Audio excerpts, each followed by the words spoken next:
अस्सलाम वालेकुम दोस्तों, कैसे हैं आप सभी लोग। मेरा नाम फैज़ान है और वेलकम करता हूं आपको अपने चैनल के ऊपर। आज की इस वीडियो के अंदर हम लोग बात करने वाले हैं 10th क्लास के प्रैक्टिकल एग्जाम्स के बारे में।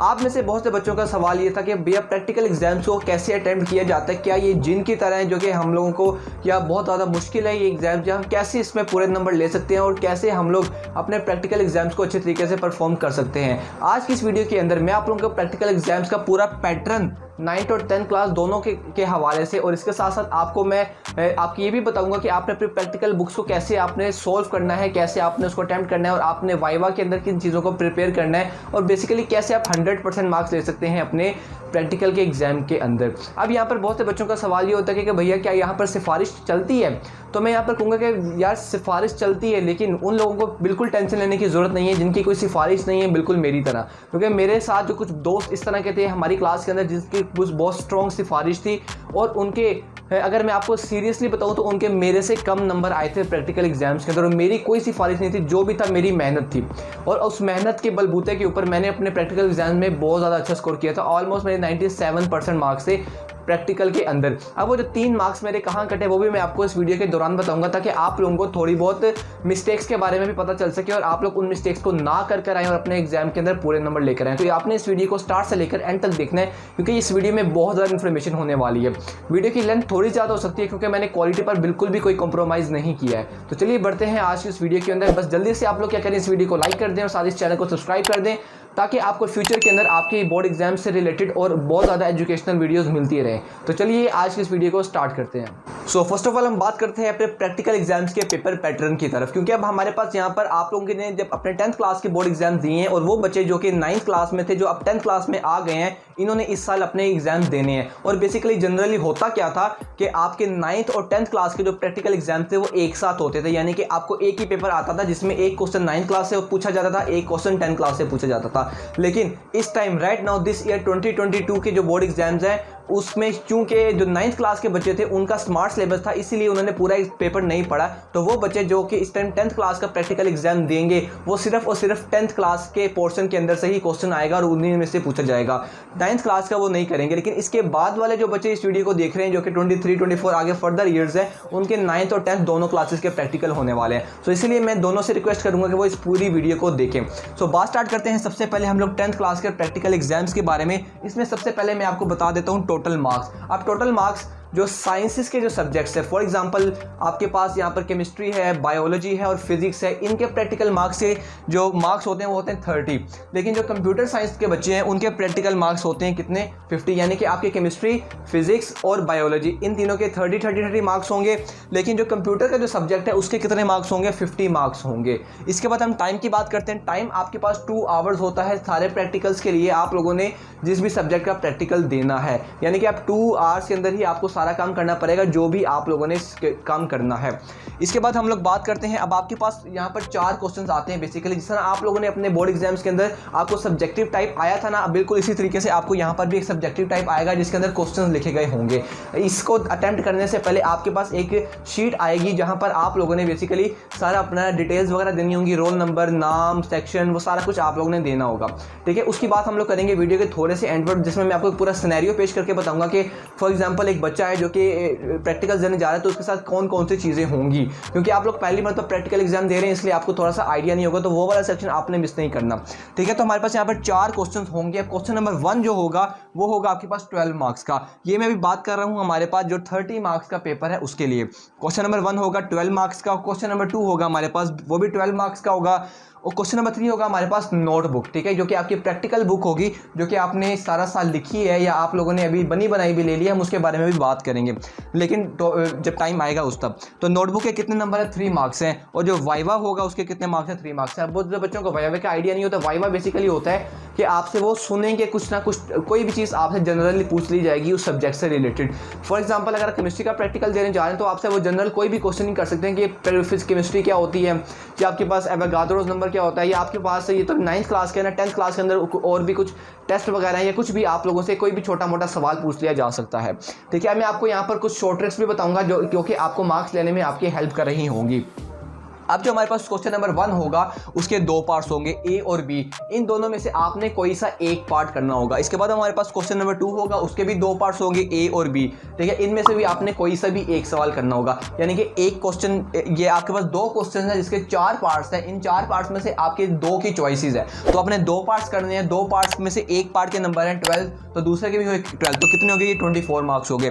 3 नंबर आपके पास नोटबुक के हो गए और 3 नंबर आपके पास वाइवा वॉइस के हो गए, तो ये आपके पास टोटल 30 मार्क्स का आपका पेपर हो गया। अब यहाँ पर क्योंकि अगर हम जनरल बात करें तो पहले के टाइम में ऐसा होता था कि ए पार्ट और यानी कि क्वेश्चन नंबर 1 जो होता था वो 9th क्लास में होता था, यानी कि ए और बी पार्ट जो क्वेश्चन नंबर 1 का होता था वो दोनों 9th क्लास के अंदर से आते थे, ठीक है। आप ये समझ सकते हैं कि बुक में जो 9th क्लास के जितना भी पोर्शन है उसमें से आधे प्रैक्टिकल जो है वो ए पार्ट में पूछ ले जाते थे, और जो 10th क्लास के आधे प्रैक्टिकल्स क्वेश्चन नंबर 2 के ए पार्ट में और आधे प्रैक्टिकल्स क्वेश्चन नंबर 2 के बी पार्ट में हो जाते थे। लेकिन इस साल राइट नाउ 2022 में आपके दोनों क्वेश्चंस ही किस में से आएंगे? 10th क्लास में से आएंगे, क्योंकि आपके 9th क्लास के प्रैक्टिकल्स हो नहीं रहे हैं, ठीक है। सो अब मैं यहाँ पर इनकी फर्दर डिटेलिंग की तरफ भी जाऊंगा कि जो एक क्वेश्चन 12 मार्क्स का इसके अंदर फर्दर किस तरह की डिवीजन की जाती है मार्क्स की। उससे पहले हम लोग बढ़ते हैं क्वेश्चन नंबर 3 की तरफ, जो कि है हमारी नोटबुक। अब नोटबुक के अंदर हम लोग अगर थोड़ी सी डिटेल में बात करें तो नोटबुक आप लोगों ने, आपकी मर्जी है, आप लोग बनी बनाई भी ले सकते हैं और आप लोग खुद से बना भी सकते हैं। मैंने जो काम किया था वो ये था, खुद से मैंने सारी नोटबुक बनाई थी तीनों सब्जेक्ट्स की।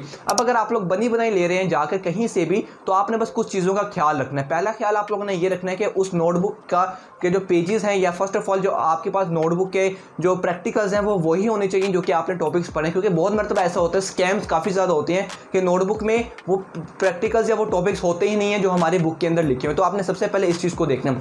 दूसरे नंबर पर आपने ये देखना है कि वो जो प्रैक्टिकल लिखे हुए हैं वो पेन से लिखे गए हों, ना कि पेंसिल से, क्योंकि बहुत से प्रैक्टिकल बुक्स इस तरह की होती हैं जो कि सारी पेंसिल से बनाई गई होती हैं, तो आपने पेन से बनानी है। तीसरी चीज़ आपने ये चेक करनी है कि आपके प्रैक्टिकल नोटबुक पे कहीं भी टिक का निशान ना लगाओ, क्योंकि आप लोगों ने क्या करना होता है, आप लोगों ने जो टिक लगाना होता है ना, तो वो आपने अपने टीचर से जाकर या जहाँ से भी आप पढ़ रहे हैं आपने वहाँ से करवाना होता है। तो अगर टिक लग भी गए हैं लेकिन आपने कोशिश करनी है कि वहाँ पर कोई डेट वगैरह ना लिखी हो, तो आपने इन चीज़ों को चेक कर लेना है। और आपने चौथी चीज़ चेक करनी है कि बुक की हालत ठीक भी हो, ये ना हो कि आपके कुछ पेजेस हैं वो निकल गए हो। तो आपने इन चीज़ों को चेक करना है और आप अपने प्रैक्टिकल के सारे गुड टू गो हो सकते हैं और आप लोग उस प्रैक्टिकल बुक को खरीद कर ला सकते हैं। अगर आप लोग खुद से प्रैक्टिकल नोटबुक बना रहे हैं जिस तरह के मैंने बनाई थी, तो आप लोगों ने बस ये कोशिश करनी है कि आपकी प्रैक्टिकल बुक थोड़ी सी भरी भरी लग रही हो, ठीक है। ये ना हो खाली हो रही हो या आप लोग दो, क्योंकि बुक बहुत सी प्रैक्टिकल बुक्स इस तरह की होती है जिसमें 2-2 3-3 लाइनें बच्चे छोड़कर अपने कर रहे होते हैं, तो वो एक पेज पर मतलब कम से कम भी आप लोगों ने 10 से 12 लाइन्स तो लाजमी से लिखनी है।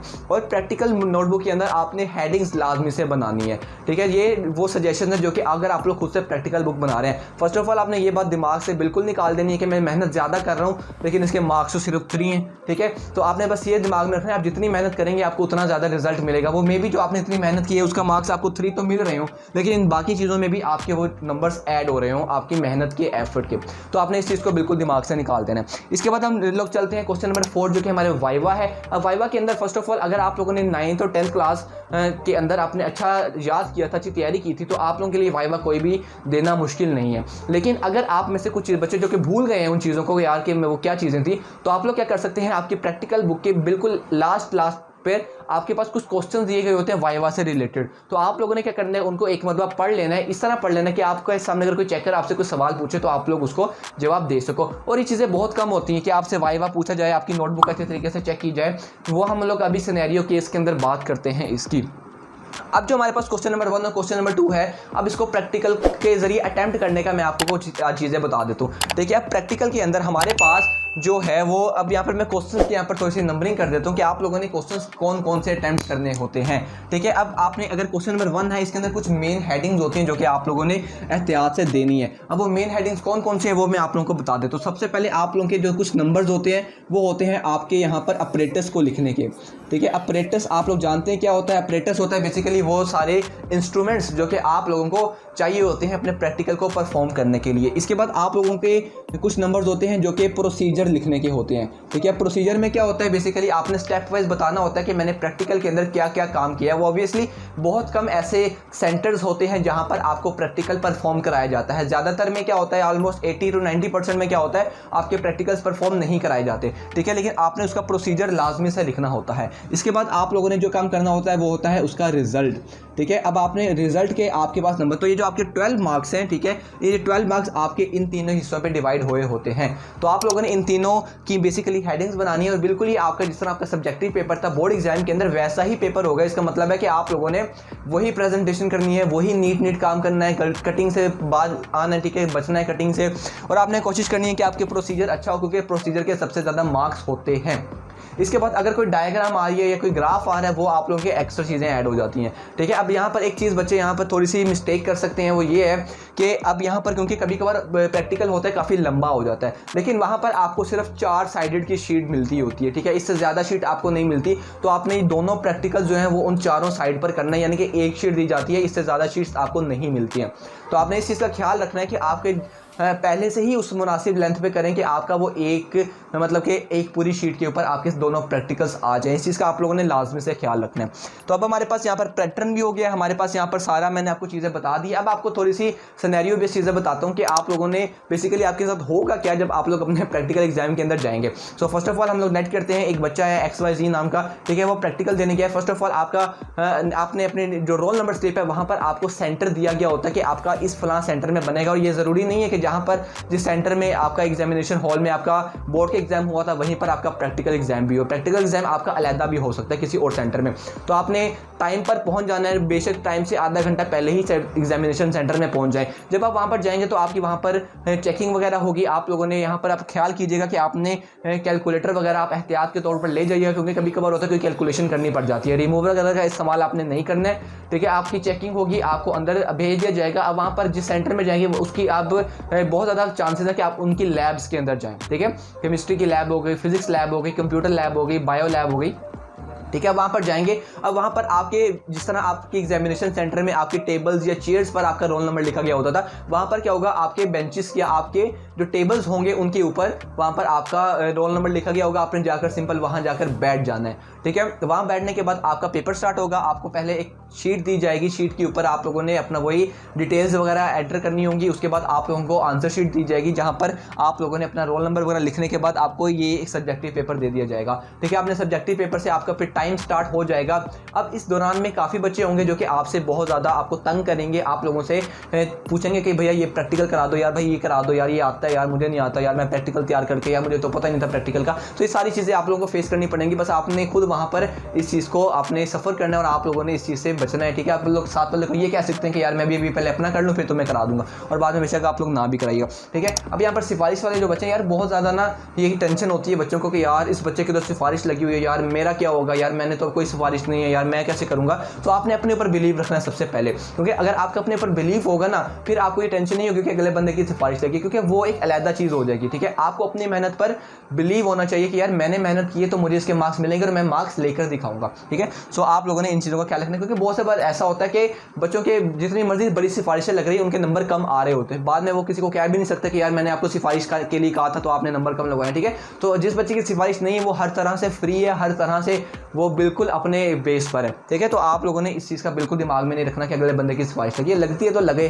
ठीक है। आपको अपनी मेहनत का पता है, उसको अपनी मेहनत का पता है, ठीक है। अगर आप सिफारिश से नंबर लग भी जाएंगे तो उस नंबर का कोई फ़ायदा नहीं होगा। अब आप लोगों ने यहाँ पर सारी चीज़ें कर ली। अब इस तरीके से आपको जब आपने अपने आंसर सॉल्व कर रहे होंगे उसके बाद आपको क्या किया जाएगा, आपकी प्रैक्टिकल नोटबुक आपसे लेकर साइड पर रख दी जाएगी, ठीक है। अब प्रैक्टिकल नोटबुक में क्या होता है, बेसिकली यहाँ पर कुछ ज़्यादा स्कैम्स या आप ये कुछ अफवाहें होती हैं कि प्रैक्टिकल नोटबुक चेक नहीं होती, ठीक है। बेसिकली होता क्या है, अब ये चेकर की मर्जी है, वो आपकी प्रैक्टिकल बुक को चेक कर साइड से फाड़ देता है, टीयर कर देता है, या आपकी साइड पर रखकर कहीं बेच जाता है, ठीक है। आपको इससे कोई गर्ज नहीं है, आपके जो नंबर है वो एट द स्पॉट वहाँ पर लग जाते होते हैं, आपके नोटबुक के भी और आपके वाइवा के भी, ठीक है। वाइवा में आप लोगों ने बस क्या चीज़ करनी है, आपने थोड़ा सा कॉन्फिडेंस शो करना है। बेशक आपको कोई ऐसा टॉपिक होगा जो कि मे भी ना आता हो, लेकिन आपने क्या करना है, उसके आसपास की जो चीज़ें हैं उसको थोड़ा सा बता देना कि एग्जामिनर को ये शो कराना है कि यार मेरे में कॉन्फिडेंस है, ठीक है। अगर आप लोग पहले से ऐसे ढीले होकर जाएंगे ना कि यार भाई सर नहीं आता, सर ये भी नहीं पढ़ा, सर ये भी नहीं पढ़ा, तो ये आप लोगों ने बिल्कुल भी नहीं करना। इससे आपकी जो इंप्रेशन होगा ना वो बहुत बुरा पड़ेगा और आपके वो नंबर कम लगा सकता है, ठीक है। तो आपने कॉन्फिडेंट होकर जाना कि जी यार मुझे आता है। अगर नहीं भी आता होगा तो आप लोग उसके आसपास की चीज़ें तो आपको पता होंगे ना, तो आप वो बता सकते हो, ठीक है। बस कॉन्फिडेंस शो करना है और आपके फेस एक्सप्रेशंस ऐसे ख़राब नहीं होने चाहिए, ठीक है। तो आई थिंक आपको ये समझ आई है। ये था आज की वीडियो, आज के प्रैक्टिकल्स के बारे में 9th और 10th क्लास दोनों के। अब आप लोगों का कोई भी सवाल हो तो आप लोग मुझे नीचे कमेंट सेक्शन के अंदर भी पूछ सकते हैं और साथ इंस्टाग्राम पर फॉलो भी कर सकते हैं, वहाँ पर मुझसे अपने कोई भी क्वेश्चन पूछ सकते हैं। अपना बहुत सा ख्याल रखें। वीडियो पसंद आई तो इस वीडियो को लाइक कीजिएगा। अगर इस वीडियो ने थोड़ी सी भी आपके अंदर वैल्यू प्रोवाइड की और आपने पहली बार मुझे देखा है तो आप लोगों को बहुत मज़ा आया होगा और आप लोग जल्दी से इमीडिएटली इस चैनल को सब्सक्राइब कर दें, साथ बेल आइकन को ऑल पर क्लिक कर दें ताकि आपको फ्यूचर में आने वाली इसी तरह की एजुकेशनल वीडियोस मिलती रहें। तब तक के लिए सी या टेक केयर, मिलते हैं अगली वीडियो के अंदर। पढ़ते रहें, एंजॉय करते रहें। अल्लाह हाफिज़।